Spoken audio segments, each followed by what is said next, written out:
Olá pessoal, vamos falar agora um pouquinho sobre o magnetismo. Vocês já leram aí o livro, capítulo 9, e agora vamos aprender um pouco mais com esse vídeo. Bom, e para começar, a gente tem que começar se perguntando o que é o magnetismo, qual a origem dele, por que um ímã, igual aqui tem representado nessa figura, por que esse ímã consegue atrair essas limagens de ferro? O que acontece aqui dentro dele para que isso seja possível? Então vamos tentar entender isso daí, tá? É um assunto bastante interessante, né? Bom, como que o magnetismo acontece? Qual é a causa dele? Qual é a origem dele? Será que ele tem alguma relação com a eletricidade que nós acabamos de estudar? Vocês vão ver que tem sim, não é à toa que esse assunto está aqui. Logo depois de estudarmos eletricidade, tá? É porque para a gente poder gerar um campo magnético, é necessário que você tenha uma carga elétrica em movimento. Tá? Então, a origem do campo magnético está na carga elétrica. Por isso, vocês irão perceber muitas características semelhantes entre o campo elétrico e o campo magnético. Então, olha só, se a gente observa, por exemplo, um átomo, nós sabemos que no átomo nós temos cargas elétricas orbitando ao redor do núcleo. E aí o que acontece, gente? O movimento dessas cargas elétricas, o movimento desses elétrons produz um campo magnético.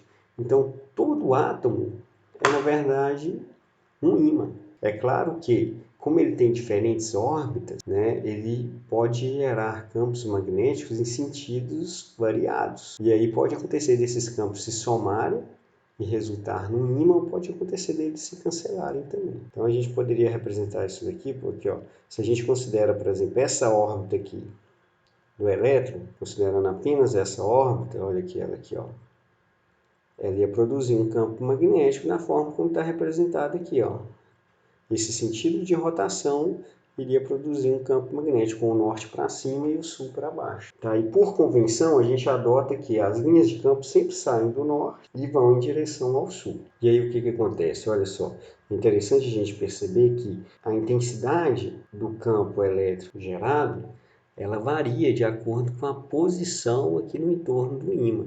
Perto dos polos tem uma concentração maior de linhas magnéticas. Significa que o campo magnético aqui é mais intenso. E olha só, numa situação real, uma foto aí do ímã com limalha de ferro, olha como que a concentração ficam bastante intensas aqui, nos polos, mostrando que aqui realmente a intensidade é maior. E esse comportamento aqui ele se assemelha muito com o que nós vimos lá no início do ano, quando a gente estava estudando as cargas elétricas positivas e negativas. Os campos elétricos tinham essa mesma configuração aqui. A diferença, gente, é que o campo magnético ele aparece sempre aos pares. Ele é um dipolo magnético. Já as cargas elétricas são monopolos. O positivo fica separado do negativo. E aqui não. Eles aparecem sempre juntos. E assim como acontecia lá com o campo elétrico, que poderia gerar uma força elétrica, quando entrar no contato com outros corpos, o campo magnético também. Por exemplo, aqui nós temos dois ímãs e aí nós vamos ter forças que podem ser de atração, caso nós tenhamos polos diferentes, e também forças de repulsão, caso esses polos sejam iguais. Então aqui são fotos reais que nos permite perceber como isso acontece.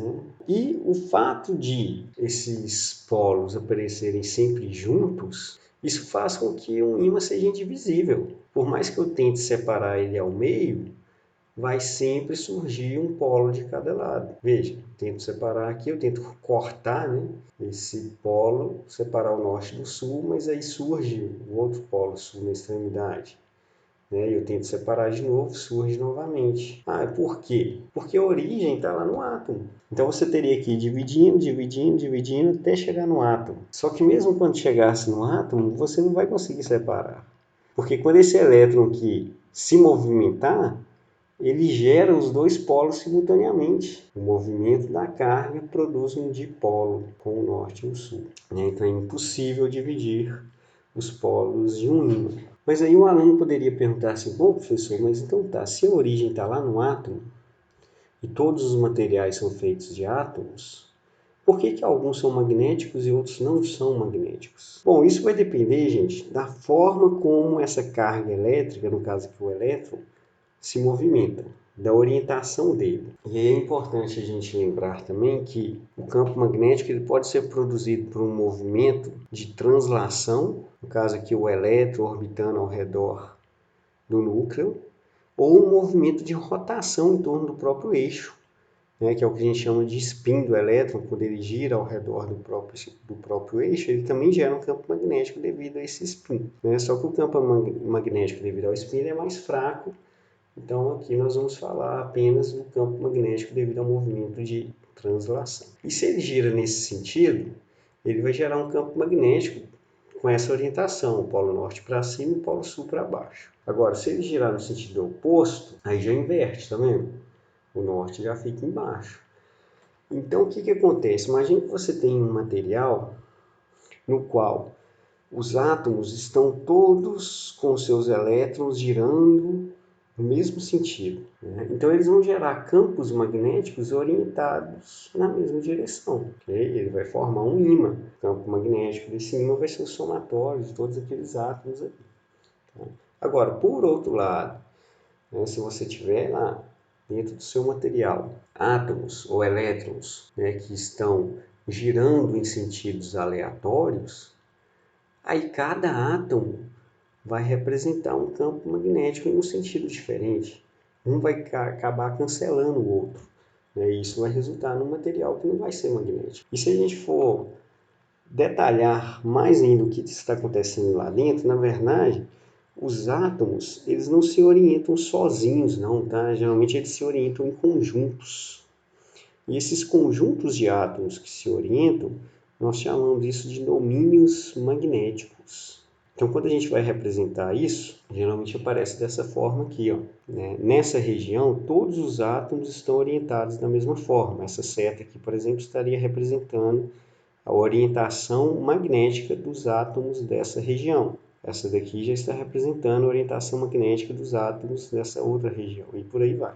E aí, como nesse material aqui, você tem vários domínios magnéticos orientados de formas diferentes, esse material não vai ser magnético. Agora, se você tiver um material cujos domínios magnéticos estejam orientados todos na mesma direção e sentido, aí sim ele será um material magnético. E é interessante a gente perceber também que mesmo um material desse tipo que tem os seus domínios aleatórios, ele pode se tornar um material magnético, tá? Eu vou mostrar isso para vocês através de uma simulação para a gente entender melhor sobre isso.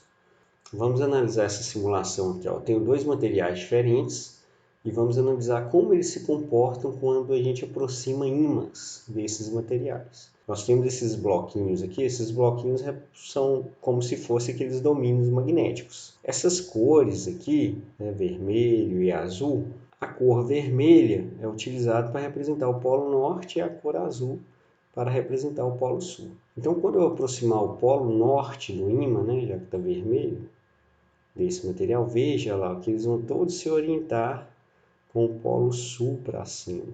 Olha, aproximar, chegar bem pertinho. Ó. Então, nesse instante, esse material está se comportando como um ímã.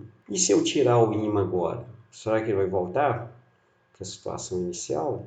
Ou ele vai permanecer assim? Vamos tirar para ver? Ó, tirei.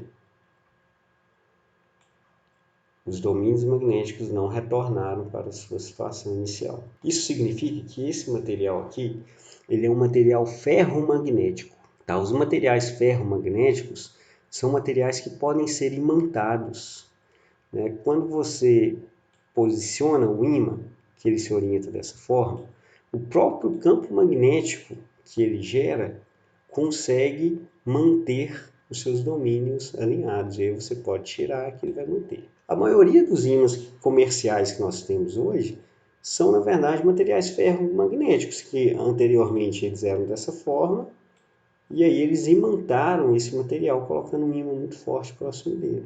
Por que eles fazem isso? Porque achar ímãs naturais, gente, é muito difícil.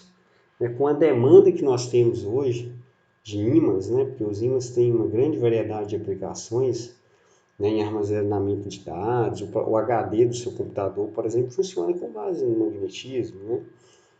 É uma série de fatores, então a quantidade de ímã que a sociedade demanda hoje em dia é muito grande. Você não acharia ímã natural para entender tudo isso.